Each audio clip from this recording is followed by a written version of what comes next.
Time और compound interest. Compounding का असली चमत्कार समय में दिखाई देता है।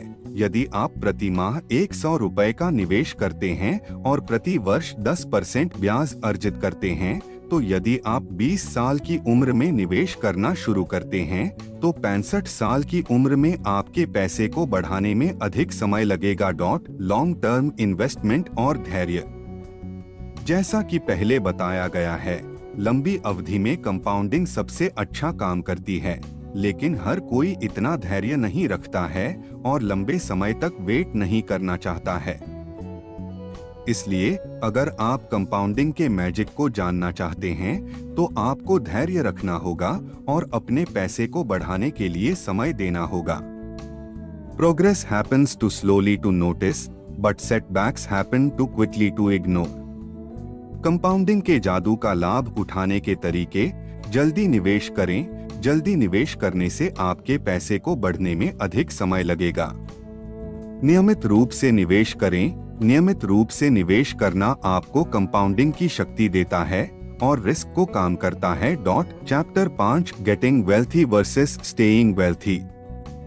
अमीर बनना बनाम अमीर बने रहना। शॉर्ट टर्म गेन्स और वेल्थ। ऑथर बताते हैं कि अमीर बनने के कई तरीके हैं। उदाहरण के लिए, कुछ लोग गैम्बलिंग करके अमीर बनते हैं, लेकिन ये स्थायी मार्ग नहीं है। हमारी कड़ी मेहनत, स्मार्ट निवेश और अच्छी फाइनेंशियल हैबिट्स से असली नौकरी मिलती है। ऑथर ने कहा कि छोटी टीम नहीं बल्कि लंबे समय तक चलने वाले लक्ष्यों पर फोकस करना चाहिए और ऐसे वित्तीय निर्णय नहीं लेना चाहिए जो आने वाले कल को मुश्किल बना सके। सस्टेनेबल मनी हैबिट्स का अर्थ है समझदारी से निवेश करना, अपनी क्षमता के अनुसार जीवन जीना और नियमित रूप से बचत करना। ये हैबिट्स ऑथर का वेल्थी बनने के लिए अत्यंत महत्वपूर्ण हैं। साथ ही हमें धन के मामले में धैर्य रखना चाहिए और नियंत्रण में रहना चाहिए। जब परिणाम तुरंत नहीं मिलते, तो हमें निराश नहीं होना चाहिए और अनुशासन पूर्वक निवेश करना चाहिए। अपने पैसे सुरक्षित रखना। मित्रों, धन जमा करना पर्याप्त नहीं है, क्योंकि धन उतनी ही जल्दी खर्च हो जाता है। इसलिए आपको ज्यादा रिस्क वाले निवेशों से बचना चाहिए और अपने पैसे को ऐसे निवेशों में लगाना चाहिए जो कम रिस्क वाले हैं।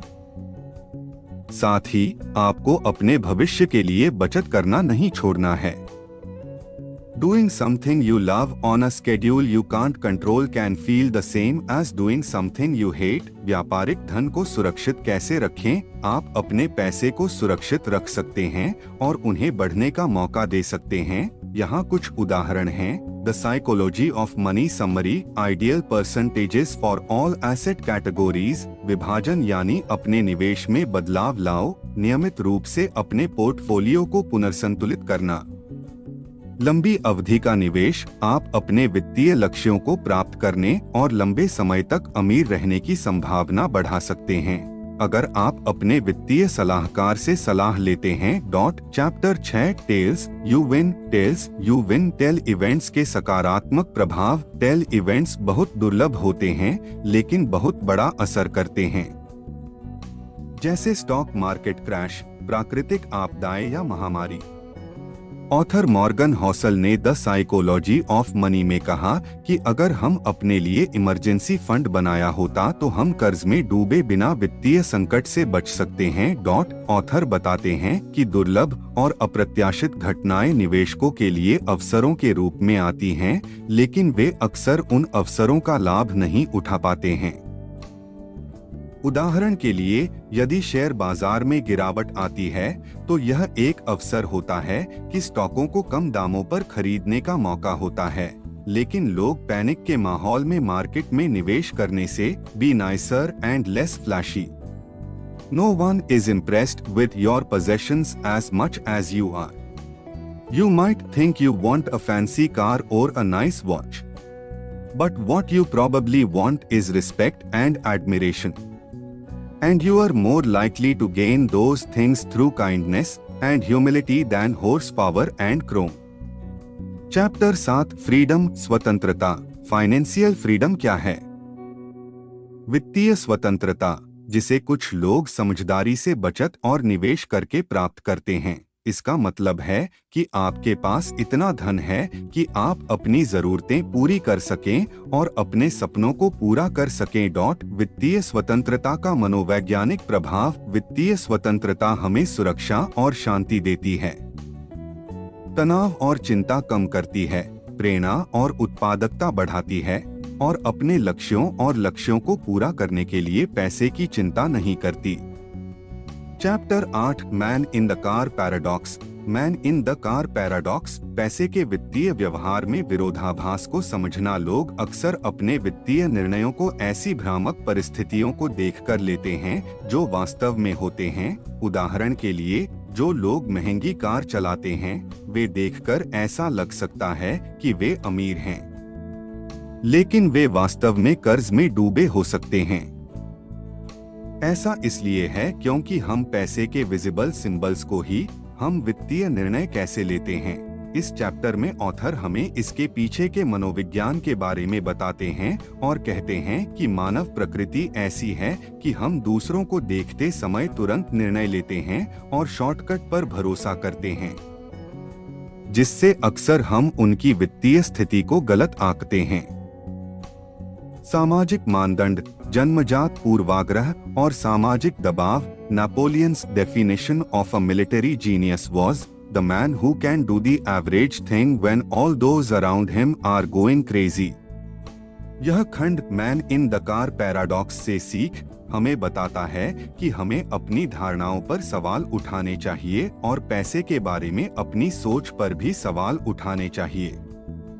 यह भी बताता है कि बाहरी दिखावे के आधार पर दूसरों से अपनी तुलना करने के बजाय अपने खुद के वित्तीय कल्याण पर ध्यान देना चाहिए। Chapter 9 wealth is what you don't see. धन वह है जो आप नहीं देखते। पेस के बारे में हमारी राय। हमारे समाज में लग्जरी कार, महंगे घर, कपड़े आदि को सफलता का प्रतीक मानते हैं और जिन लोगों के पास ये सब चीजें हैं हम उन्हें अमीर मान लेते हैं। हालांकि वास्तव में ये धन दिखावा भ्रामक हो सकता है।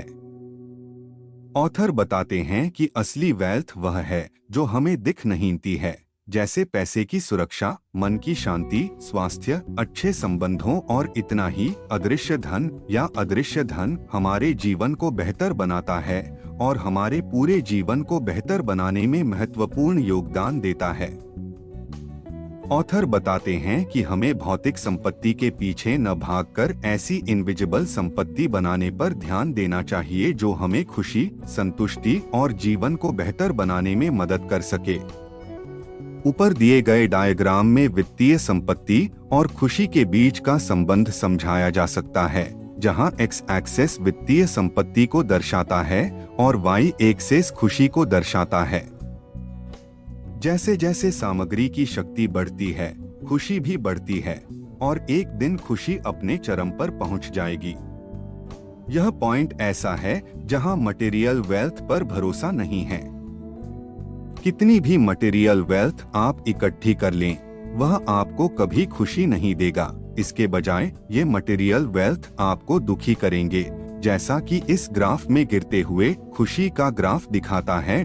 हम प्रारंभिक रूप से मटेरियल वेल्थ से काफी खुश हो सकते हैं, लेकिन जब हम इसके पीछे पागलों की तरह भागने लगते हैं तो हम बाकी चीजों को भूल जाते हैं जो हमें खुशी देती हैं, जैसे अपने परिवार, दोस्तों, अपने लक्ष्यों और स्वास्थ्य, और हम सिर्फ पैसे से खुश होते हैं। पैसे के पीछे भागने से खुशी तो कमाई जा सकती है, लेकिन खुशी नहीं मिल सकती, जैसा कि खुशी के गिरते हर ग्राफ दिखाता है। इनविजिबल वेल्थ कैसे बनाएं? दोस्तों, आप भी इनविजिबल वेल्थ बनाना चाहते हैं तो निम्नलिखित सुझाव आपके लिए उपयोगी हो सकते हैं। वित्तीय सुरक्षा। एक इमरजेंसी फंड बनाएं जो आपको सुरक्षित महसूस कराता है और आपको मानसिक शांति देता है। समय का सदुपयोग। जितना हो सके सार्थक कामों को समय दीजिए, साथ ही व्यक्तिगत गतिविधियों और रिश्तों को भी समय दीजिए। मटेरियल वेल्थ बनाम अनुभव। मटेरियल वेल्थ से अधिक यादगार, ट्रेवलिंग और स्मरणीय अनुभवों की खोज करें। स्वास्थ्य और रिश्ते। स्वस्थ शरीर से बढ़कर कोई चीज नहीं है, इसलिए मन और शरीर दोनों का ध्यान दीजिए। साथ ही मजबूत और मजबूत रिश्तों को समय दीजिए क्योंकि वे आपको खुश रहने में मदद करते हैं। आभार और संतुष्टि, जो कुछ आपके पास है उससे खुश रहने का प्रयास करें और उसके लिए कृतज्ञ रहिए। पर्याप्त क्या है? आपको अपने लिए एक स्थान चुनना होगा जहां आपके पास अपनी आवश्यकताओं और लक्ष्यों को पूरा करने के लिए पर्याप्त संसाधन होंगे, जो आपको उपभोग के जाल से बचने में मदद करेगा।